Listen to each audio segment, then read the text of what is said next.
Good evening, good evening, good evening, good evening. We was a little late, but that's okay.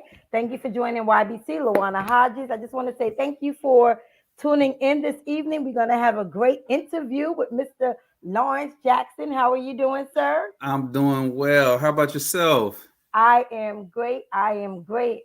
I'm looking forward to this interview because I have a lot of great questions to ask you. Because Cool beans. although you only gave me a couple of sentences for your bio, but it spoke a lot of volumes.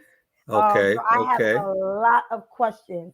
So okay, before we get started, I just want to shout out. I'm wearing my sweater dress from okay. Imperfect Me. A couple on that was on here from Connecticut that have their own clothing line for their son. Um, just make sure you support them. I'll make sure I'll give another shout out at the end of the interview and how you can go ahead and purchase your sweat hoodie. But mine is a sweater dress and it feels good and I'm loving it. But I before love we that. Yes, yes. It was a great story. It was a Mhm. great story with the young couple and the son. It was really great. But before we get started, can you pray us in? I sure can. All right, bow our heads. I want to thank you, Heavenly Father, for blessing us with this opportunity to talk, discuss, learn from each other.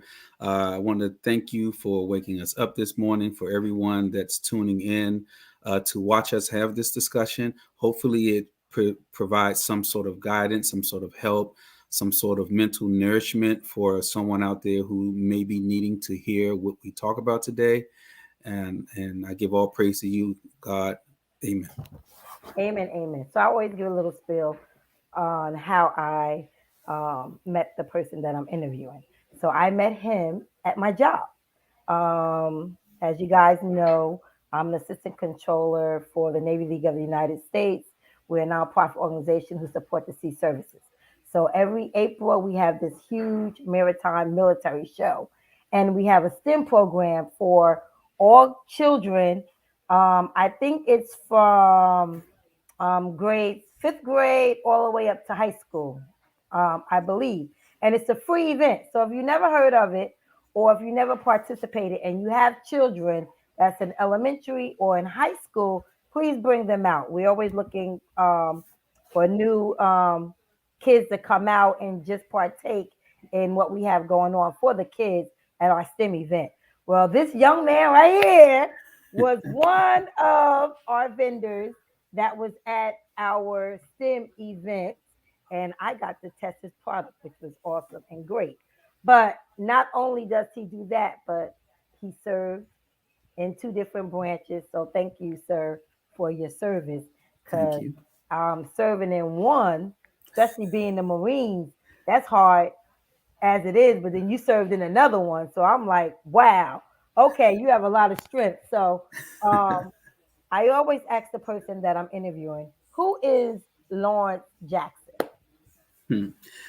Who am I? So I would have to say that first of all, I am a God fearing, God loving man. I am a father of three girls, so I'm a girl dad. I am a gamer. I am a doer. And I'm a person that really values time.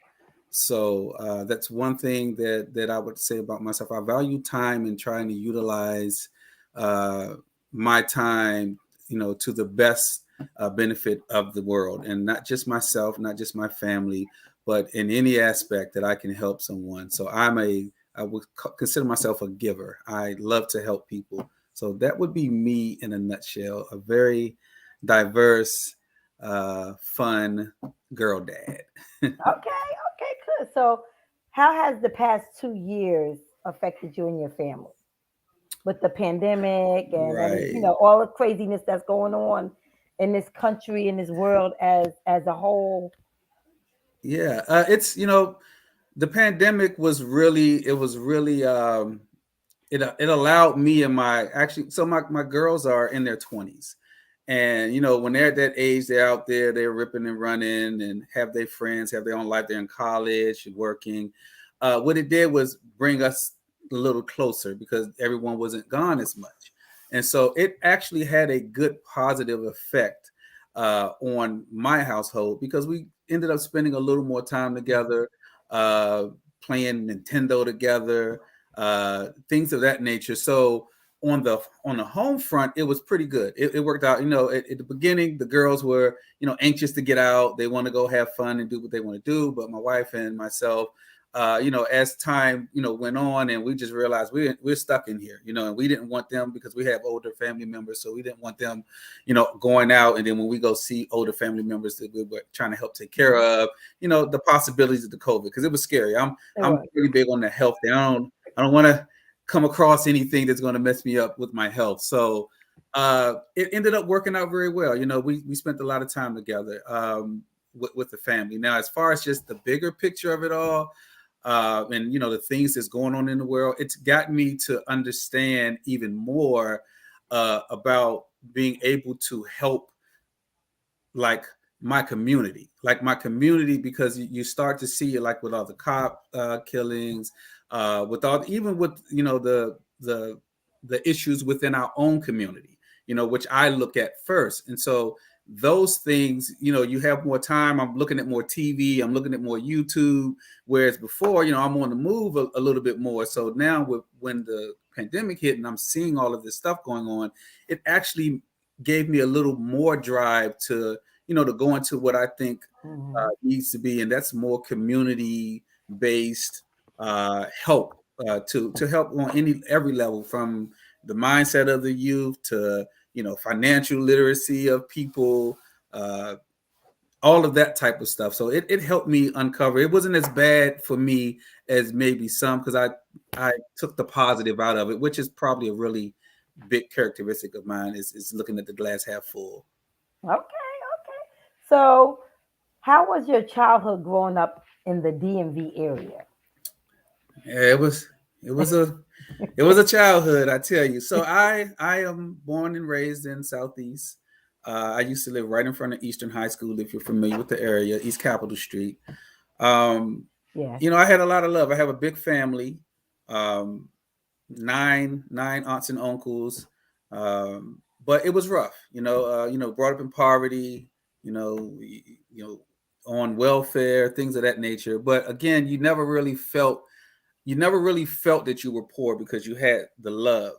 But at the same time, it was rough. I lost my parents. I lost my mom when I was 10 to murder, uh, and my mom and my stepdad. So at that point, my life was just thrown all over the place. Myself, my older brother, and younger sister. So we were kind of separated. That's when I moved out of DC. I was 10 years old. I ended up moving out when I was 11.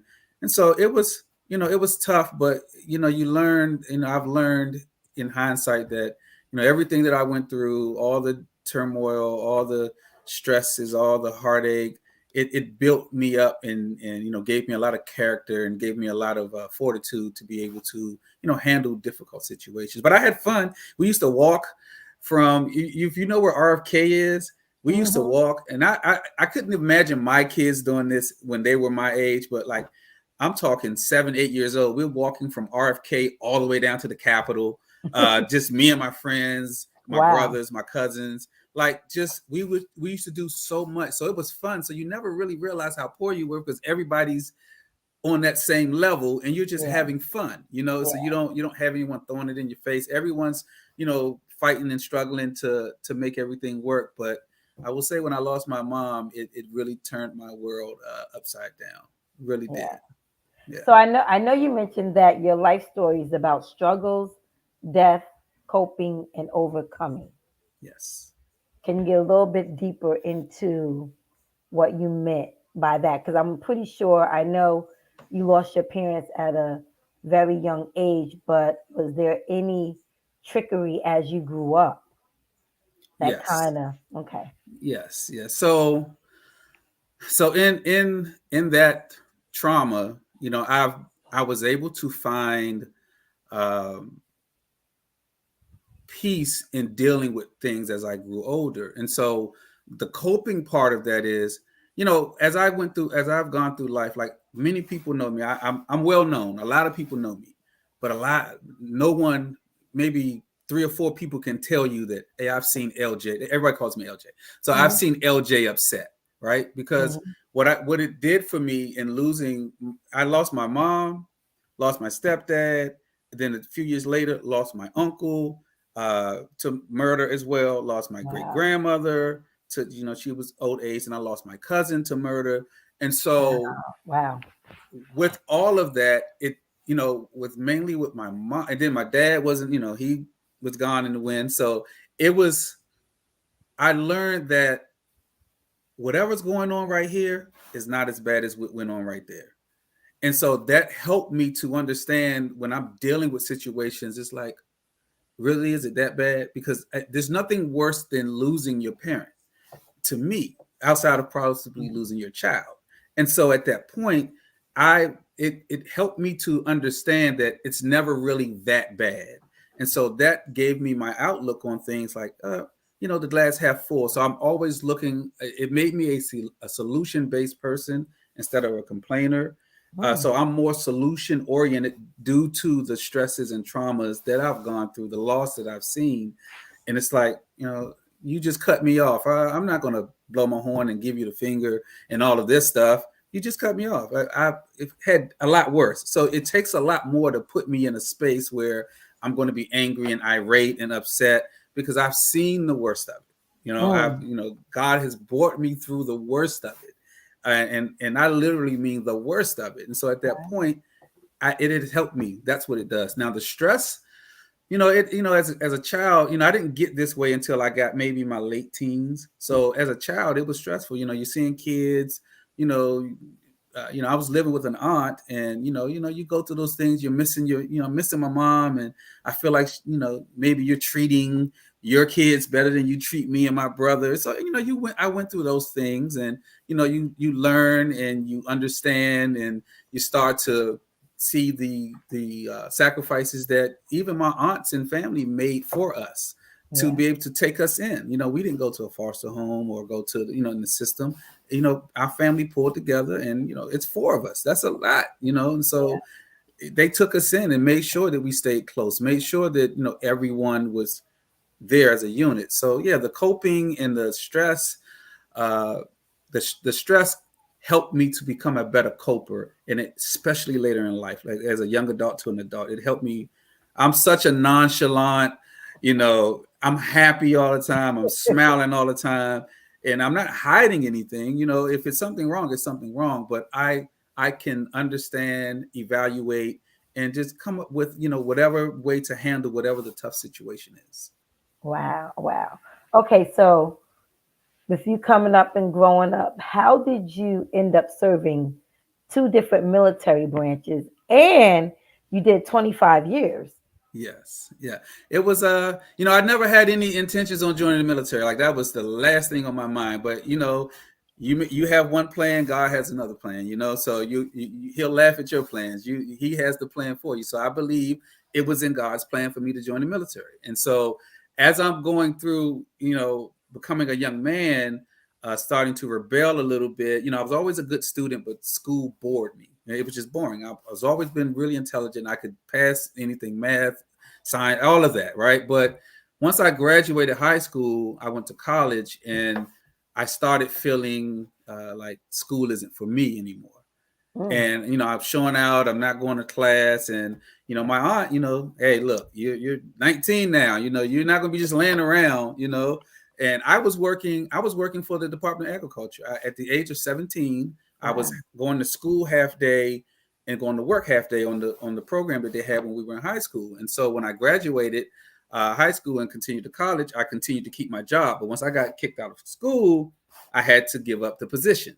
And I hid, funny story. I hid for like 3 weeks. I didn't go to work for 3 weeks because my new supervisor was trying to get my grades. I had no grades. They didn't know I had got kicked out, and so I was just so embarrassed.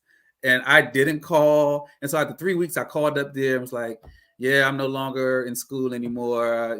This, that, and the third." But they had already released me. They did a little SF50 and released me, and was saying all you had to do was call, and we would have, switched you over to a different program. But I, not knowing any better, being ignorant.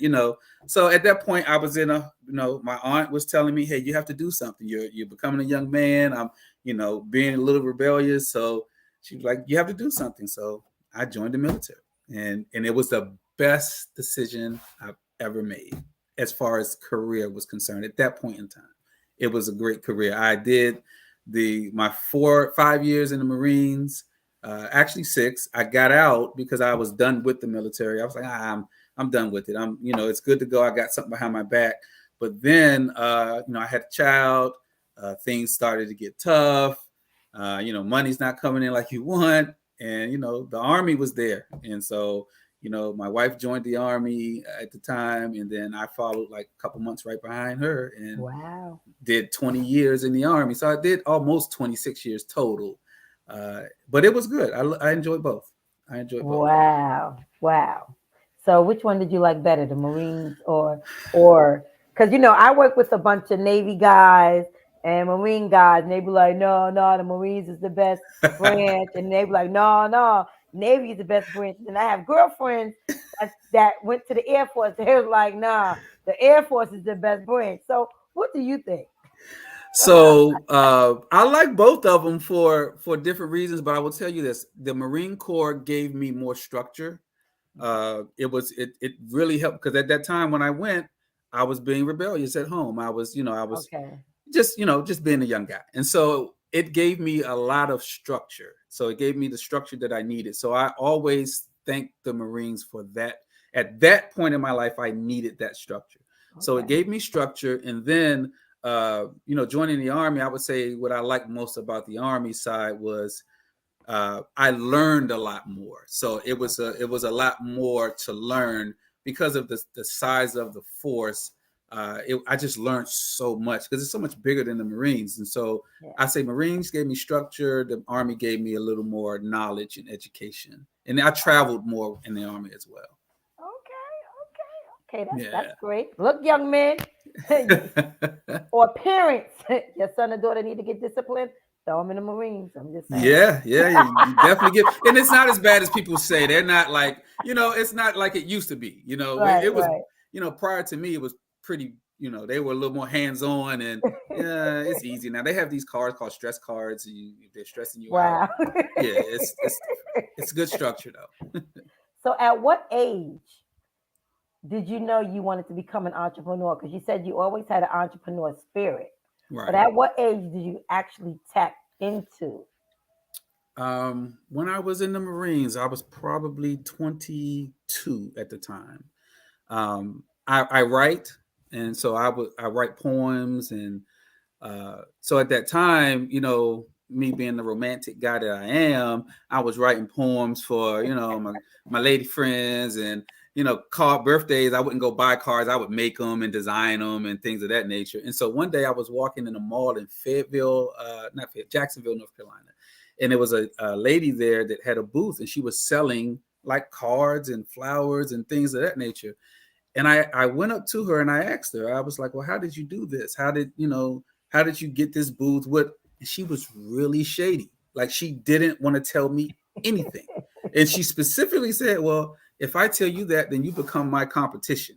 That was her words to me. I would never Wow. say that to someone. So at that point, it drove me to, first of all, want to learn on my own at that point. Like I have to be self-sufficient. But then just the seeing that she was there, I still admire what she was doing because she was there. It was on her own accord. She was selling her stuff. It was made by her. So at that point, that just prompted me to want to, at some point in life, become an entrepreneur. I knew being in the military was it's a little harder to do because my obligations there. But in the back of my mind, it stayed. So Mm. when I became once I was about to get out of the military, I started doing like network marketing.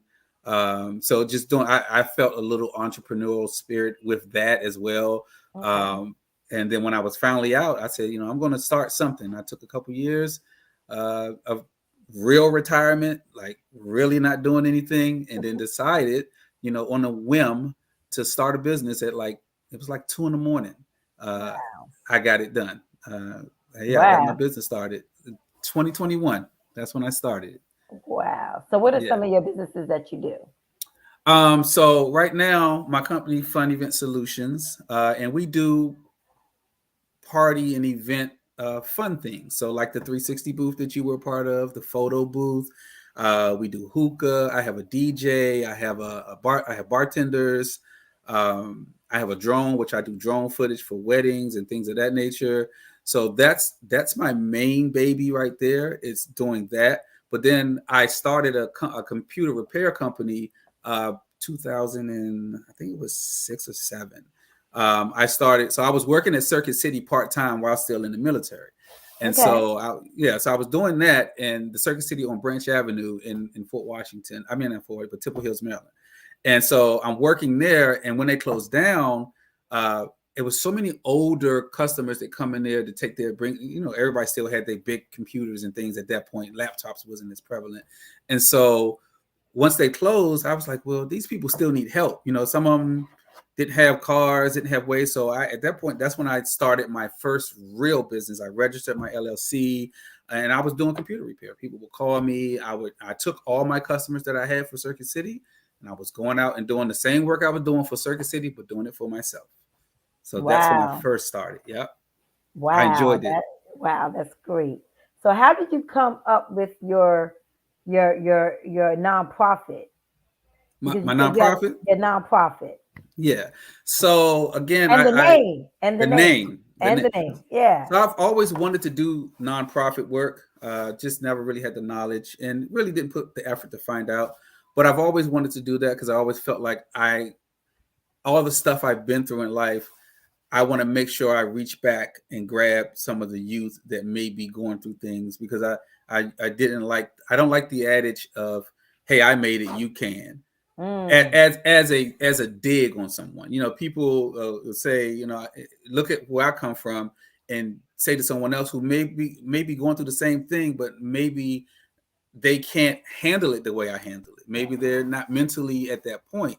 And so I never wanted to be that one to say, no excuses. I made it. You should be able to make it. Look what I had to go through. So yeah. I wanted to reach back and be able to talk to kids that are going through that are going through things that I went through and have it rough. So at that point, I was like, well, if I do this with a nonprofit, it'll help if I can start me a nonprofit. So the name was based off of the event business, right? So my event business is Fun Event Solutions. And so I named my nonprofit Community Event Solutions. And so that means, community is what it is. I'll have events and then, solutions, for problems and things of that nature. So that's how the name came together. And that's why I wanted to do a nonprofit. Okay. So you talked about your calling and you got into it a little bit right Mhm. here. But how did you know? How did you know that you were meant to be that inspiration for disadvantaged children? Um, you know what? It was outside uh, outside noise. So there were a lot of people. I just looked at my life as my life. This is what I had to go through. That's what it is. But I had a lot of people who see just how jovial and happy I am, and then when they hear about what I've been through, Yeah. and they're like, how, why, like, what's, and so then people started telling me that's your story is good. Your story is like, it's a lot of, we don't have enough time for me to, because I want to do a book on my life, so we don't, so it's just been a lot. And so people were telling me, yeah, you should talk to people, like that's inspirational to go through those things. You never know who you may inspire, who you may say a word to make them think, okay, it's not that bad. Oh, it's someone who's been through. And so I think that just in life in general, when you've gone through stuff, it's good Yeah. to vocalize that stuff, because you never know who you can help, even if it's just one person. You never know whose life that you can affect with your positivity, and just showing your story of overcoming. And so that's why. That's Yeah. exactly why. So I always ask this question. Do you think what you're doing is your purpose or your passion or maybe both? I believe it started as when people were telling me, hey, tell your story, talk to kids. I felt like it was a purpose. It wasn't like built in me to do it, because this just wasn't me. But now I feel it's more of a passion, uh, than a purpose. I still think it's my purpose because I think God puts you where He puts you for a reason, but I'm passionate about it.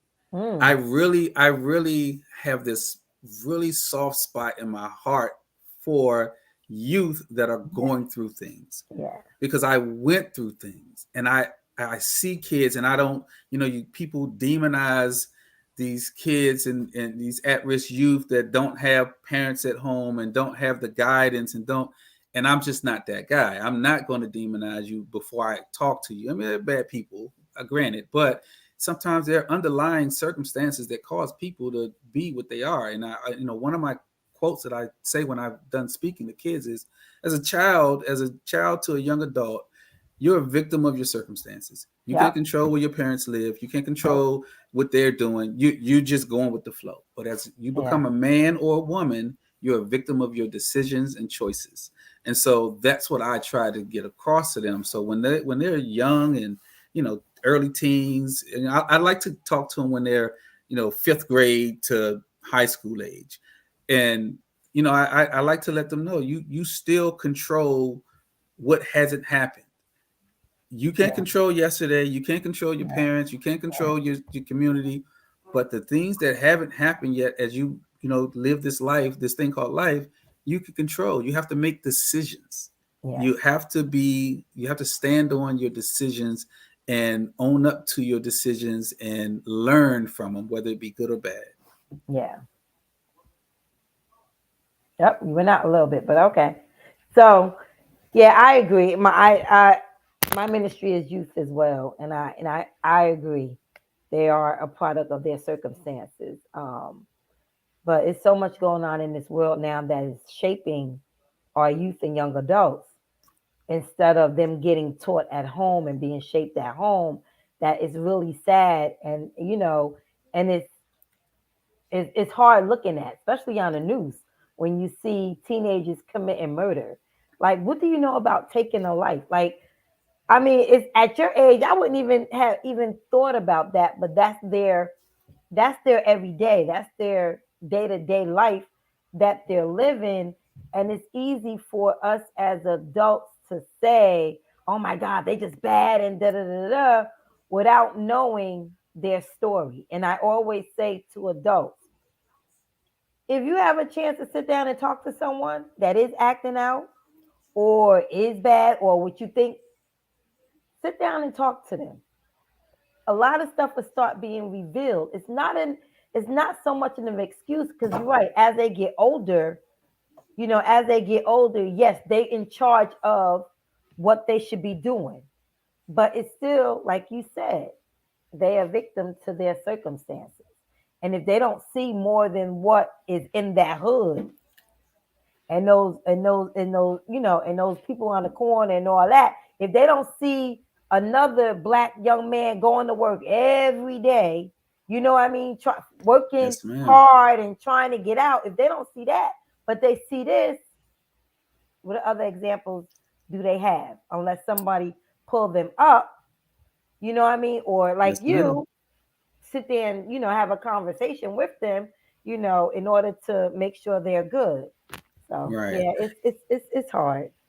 And I'll tell you this. I have, and I look at I have a large family, and the Jacksons in the DC area are really well known. Like my uncle was, a really big time heroin and drug dealer, like heroin, cocaine, all of that stuff, right? And so it's a book on them. They did a play on them, Right. and I look at that too. I look at, I don't feel 100% accountable for it, but I look at, that stuff destroys homes. It destroys the family. The drugs that were sold in our communities, put there, in the 80s and 90s, and I just really feel like I should be helping.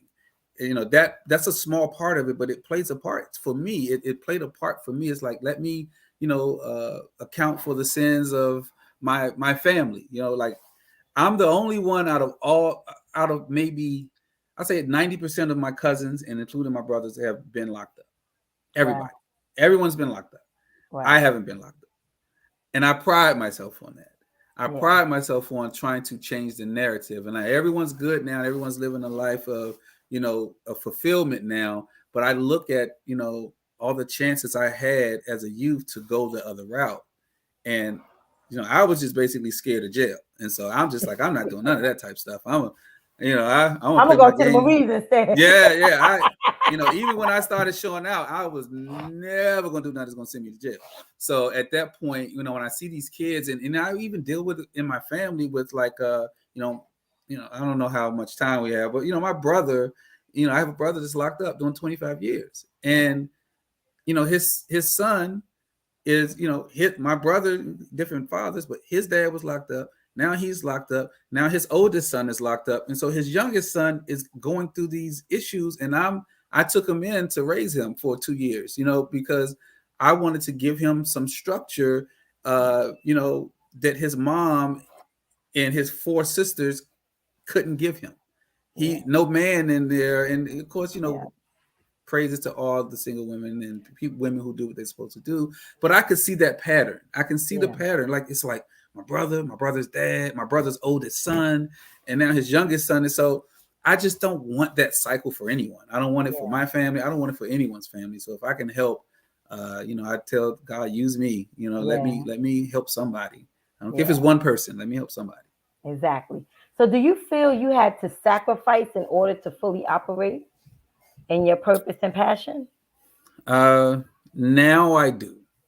Um, and I mean, it's not major sacrifices, but I sacrifice. So I value time, and so initially, for me, money you can replace, items you can replace, but you can't replace time. And so I've sacrificed a lot of my time to do the things that help me further my purpose, and that's the biggest sacrifice. Anything else is not, to me, is not really a sacrifice. My family understands.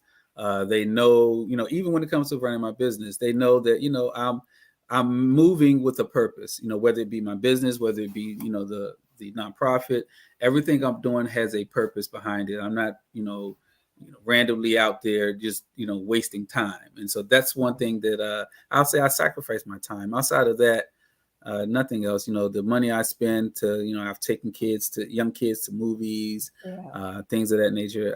I don't. That's fine. It's the time that I sacrifice, and it's a welcome sacrifice, though. Yeah. Okay. So I know you said your experiences taught you to be the man you are today. But did you have any influencers in your life that built you up to be the person you also is today? Yeah, all the great women that raised me. So my aunts, Women, yes. yeah, no, and that's I really truly believe that played a major part in me having the care and love.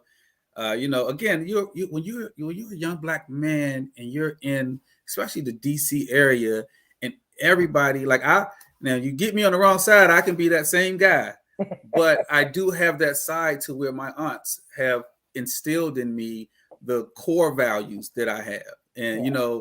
there were certain things that, like I said before, you want to learn, as a man. Certain things, my aunt's not going to take me out there and show me how to change a tire or change Right. oil. So I will Right. say, one of my aunts, her husband was the male figure. And then I had a cousin she's like an aunt because she's way older than us. So her husband. So those two men were the men influences in my life. They were always there. They took care of everything. They did the so-called man stuff, the taking care of. So they showed me what, my dad nowhere around. So they showed me how to, do those things. But Yeah. my aunts, I give all the credit, all the praise, all the glory to my aunts. Those are some strong women. Yeah. And as much as they've been through, they made sure, and I have more male first cousins than I do females. So it was like I have 7 aunts, and then it's flipped when they had their kids. All of them had boys, just about, So, and then we all having girls, and so they took care of all us knuckleheads. Like, Yeah. none of the men were around. Only Wow. one. So none of their husbands or their baby. None of it. They took care of us, and so I give it Wow. all to them. Yeah. Okay. Well, Mother's Day coming, so Yeah. Oh yeah. auntie, Yeah. look, aunties, make sure you get your gifts and your flowers. Yeah, we call look. So we call the three that were the most instrumental in raising me. We call them my mont, like a mom and aunt. So Okay. I call my three aunts that have had the biggest fingerprint on my life. That's what I call them because they have been Okay. just like that to me. Yeah. So, what have been some of your obstacles you had to face being a black man in America? Oh man, I'll tell you. Prior to joining the military, I had never experienced racism. Wow. Once I joined the military, it was the first time I had someone call me the N word. Ooh, wow. Um, I met people that literally had never been at arm's reach of black people. Like, really, I didn't think that was even a thing. But there are people who, so in saying that, there's so many, the communication barrier, because I don't think, I don't think people are born racist or born prejudiced. I think it's a learned behavior. Hmm. I think a lot of that is learned. You know, the kids are going to emulate. A kid is not born racist. They're going to Right. No. see it. They're going to emulate it. And so I think the obstacles were you have these people that have these prejudices against you. I've come across it. You know, I've met a lot of people, and people, oh, you speak well. That to me is just a horrible thing to say to someone. Honestly, like especially when if someone that's of a different ethnicity or a different race says that to me as a black man, because it makes me think that what how am I supposed to speak to you? Like I never liked that, and so I think the obstacles for me was trying to ensure that when I'm in these rooms and around these people that are not from my community, that I remain unapologetically me. I be who I am, and don't allow. So a lot of people don't understand that, and becomes a wall because they try to fit in and be, no, I'm going to be. I am an African American raised in this country, and I'm going to be that unapologetically. I'm going to walk how I walk. I'm going to talk how I talk. I'm going to listen to music I listen to, but I'm still gonna you're gonna respect me. You're gonna if I'm the smartest one in the room at that time, and you're gonna recognize I'm the smartest one in the room at that time. You're not gonna belittle me.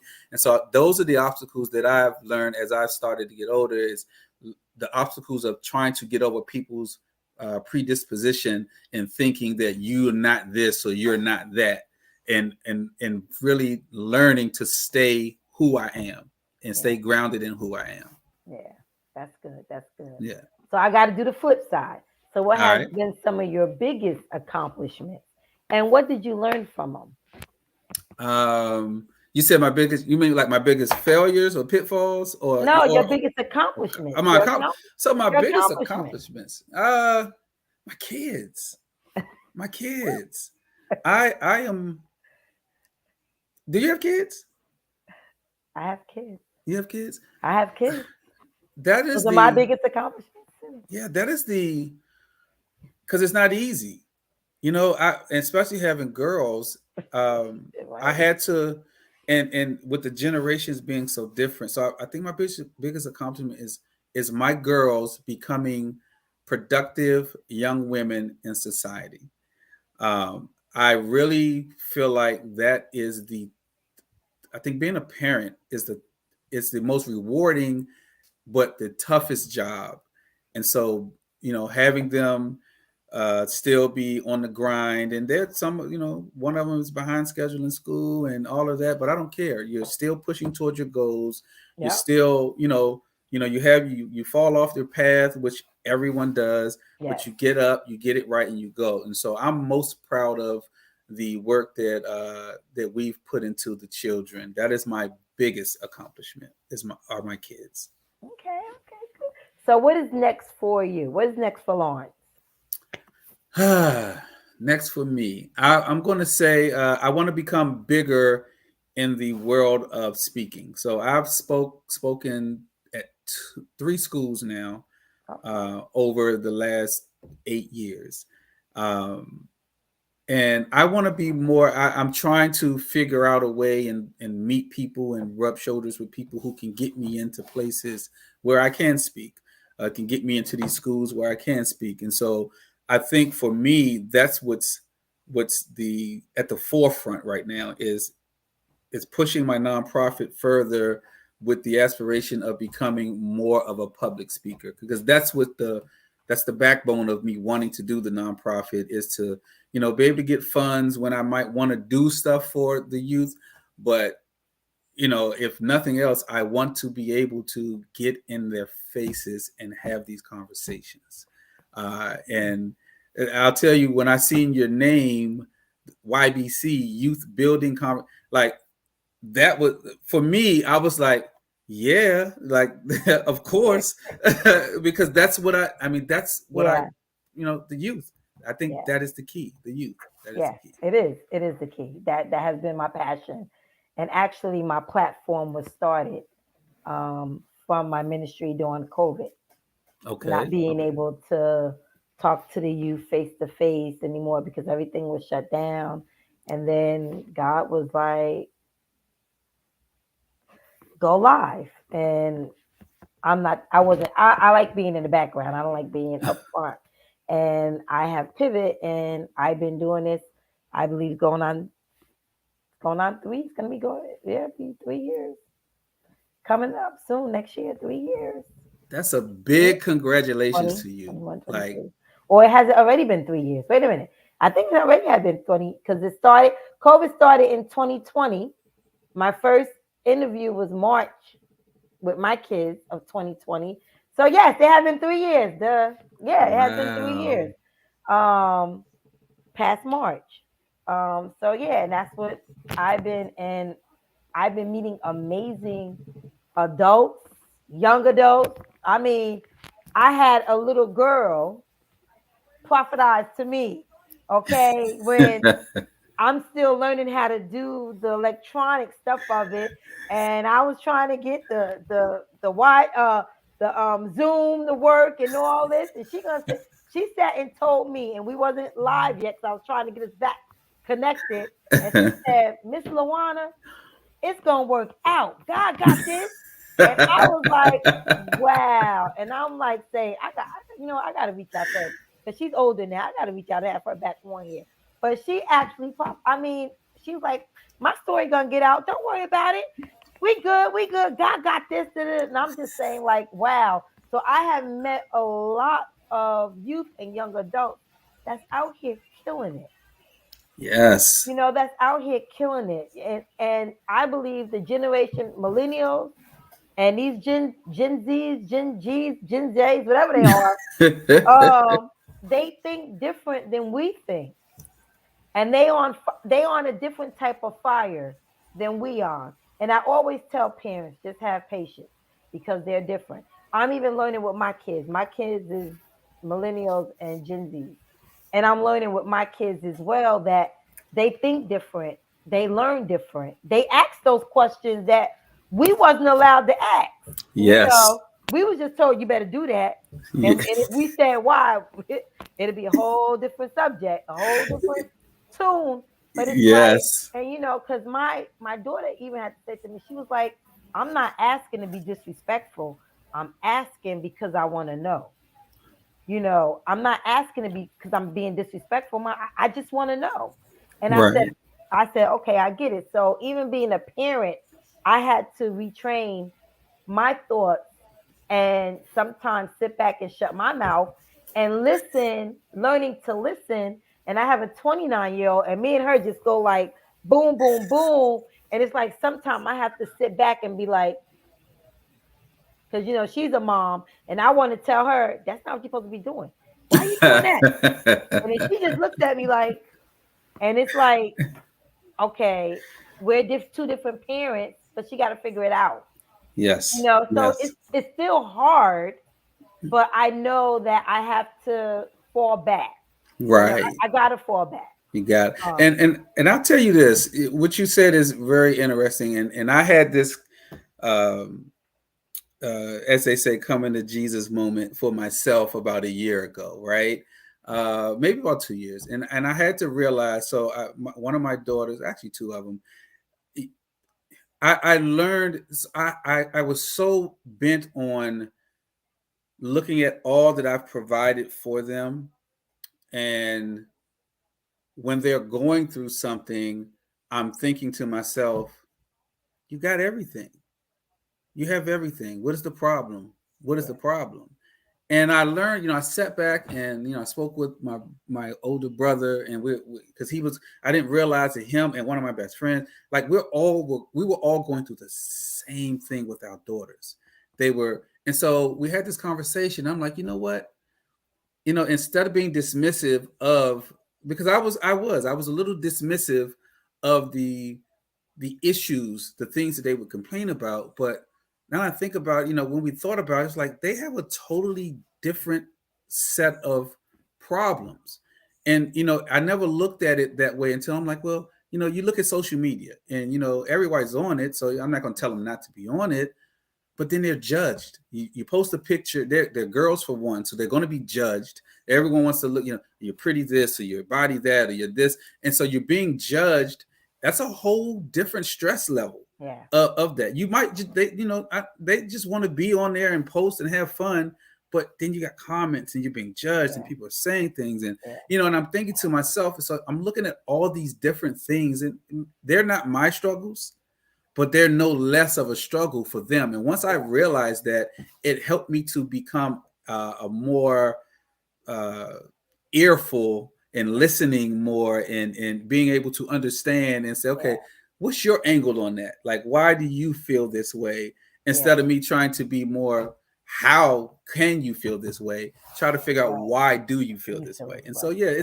Yeah. what you said was so key, because some parents are stubborn. They don't want to listen. Yeah. They want to. It ain't like when we were.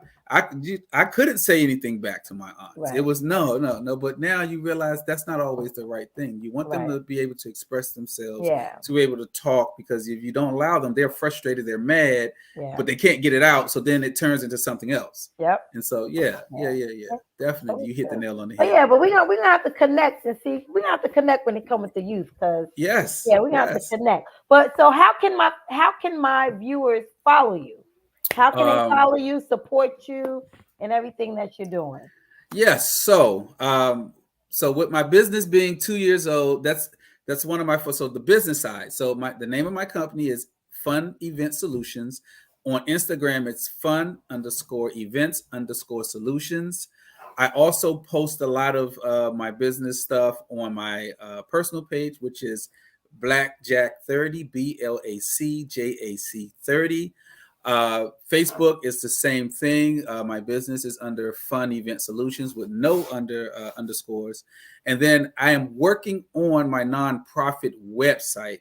I Okay. haven't put, because I've done one event with my nonprofit, which is a coat drive, which I loved. I did a coat drive. So I'm getting my website built for that. So I haven't put the Okay. social media up, but it's going to be Okay.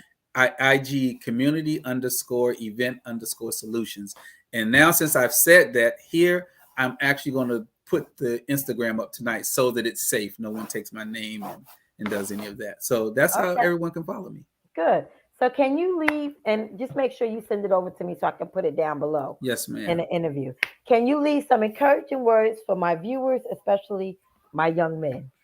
Yes. All right. So, young men, I will tell you this: think about every move you make. There's a consequence, whether it's good or bad, to every decision you make. So you want to always consider the decision that you're about to make, and value time. Value your time, value everyone else's time, because that shows that you care when you're valuing your time and everyone else's time. And do not allow anyone, last thing, I gotta say this, to make you anything other than yourself. Mm. And that doesn't mean when people say, I'm gonna do me and you're doing something bad. No, what I mean by that is make sure that you stay unapologetically you and stay unapologetically true to who you are.